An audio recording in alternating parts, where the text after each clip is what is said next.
Assalamualaikum, saya Kamarina binti Aidi dari ISM Bioteknologi Pertanian Semester 6. Jadi hari ini saya ingin menceritakan tentang IPM. Jadi apa itu IPM? IPM ataupun kawalan perosak bersepadu ataupun dalam bahasa Inggerisnya Integrated Pest Management ialah untuk mengawal haiwan perosak, tetapi bukan untuk musnahkannya sahaja, tapi untuk menguruskan ekosistem. Terdapat 6 cara kawalan IPM, iaitu yang pertama biological, cultural, mechanical, physical, kimia dan perundangan. Jadi mari kita lihat video seterusnya di mana saya akan membuat Encik ID. Sekarang ni kita akan terus pergi kepada Encik ID. Kita akan membuat Encik ID untuk bertanyakan tentang kaedah kawalan yang beliau telah praktikkan untuk menjaga tanamannya.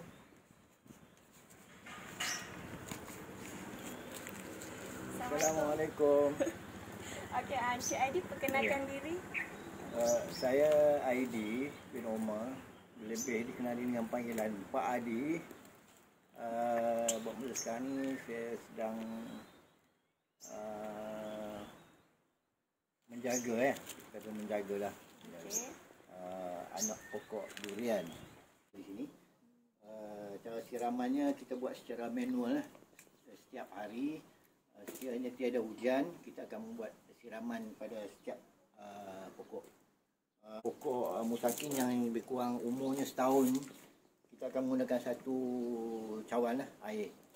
Manakala untuk di 24 ini, yang kita baru dapat lebih kurang 3-4 bulan yang lepas, kita gunakan setengah cawan. Biasanya pokok yang kita letakkan ini sebenarnya kita jarakkan supaya kita nak kesuburan tanah itu, pengembangan daun-daun dan ranting-ranting pokok ini, supaya tidak mendapat gangguan lah daripada pokok-pokok yang ada berhampiran. Biasanya kita buat jarak lebih kurang antara 1,5 kaki hingga 2 kaki lah di antara satu pokok. Ini utamanya ialah penyakit yang kita panggil hawa daun. Kita tengok simptom pokok yang mempunyai kena penyakit hawa daun, keadaan daunnya mempunyai seperti kesan terbakar di ujung. Kita boleh lihat, walaupun tidak. So racun ni adalah untuk racun kulat atau fungicide Sandwell 500, itu brandnya. Ini untuk penyakit hawa daun dan ditunjukkan contoh-contoh simptom daun hawa daun yang mempunyai kesan seperti terbakar. Jadi kaedah menggunakan racun ini, saya akan membuat bantuan mengikut sukatan yang disyorkan, iaitu untuk sehektar tanah 270 ml, 10 liter air sama juga dengan 6 ml racun ini. Jadi kita menggunakan pam lah, kita menggunakan pam racun untuk membuat semburan pada setiap minggu. Setiap 7 hari kita buat sekali semburan. Kiranya kita lihat masih lagi ada penyakit tu, kita akan mengulangi sehingga 3 atau 4 kali lah, sehingga masalah penyakit hawa daun ini dapat diatasi. Ada kaedah penjagaan lain ataupun haiwan perosak lain yang menyerang? Ada satu lagi penyakit yang dihadapi semasa kita membuat penjagaan pokok ini adalah terdapat serangga. Kita lihat pada pokok ini contohnya, yang putih ini adalah serangga perosak. Dan kalau kita lihat di belakang daun ni, lihat belakang daun banyak serangga perosak. Dan lama kelamaan daun ini akan kering dan gugur. Dan sehinggalah dia tiada lagi mengeluarkan pucuk dan akhirnya akan matilah sekiranya kita tidak membuat rawatan yang segera.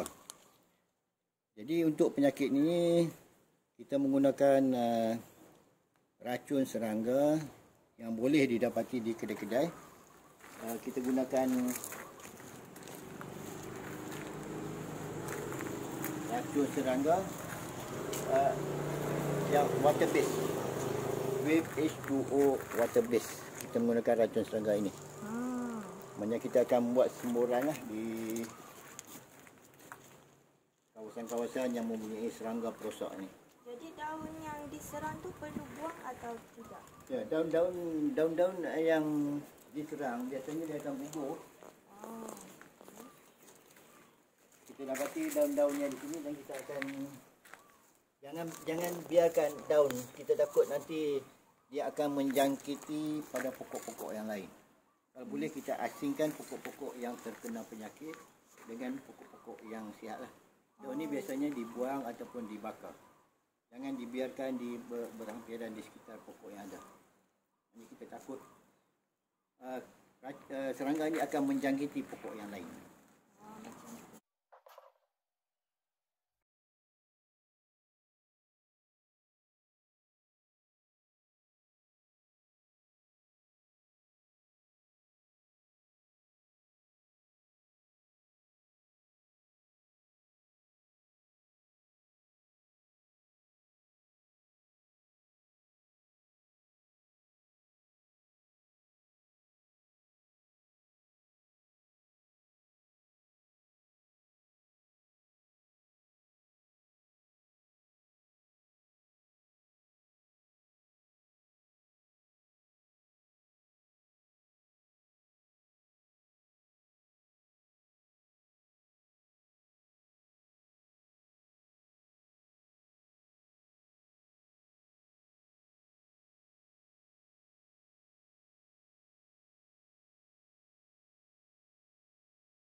Lihat bahawa Encik Aidil telah mempraktikkan beberapa cara kawalan IPM.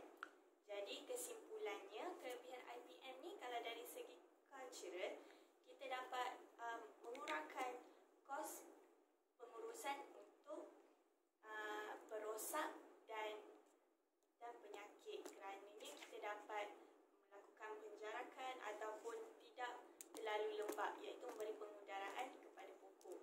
Kedua ialah cara kawalan kimia di mana ia mudah digunakan dan mudah didapati di kedai. Jadi apa-apa pun, jika kita hendak menanam, jangan lupa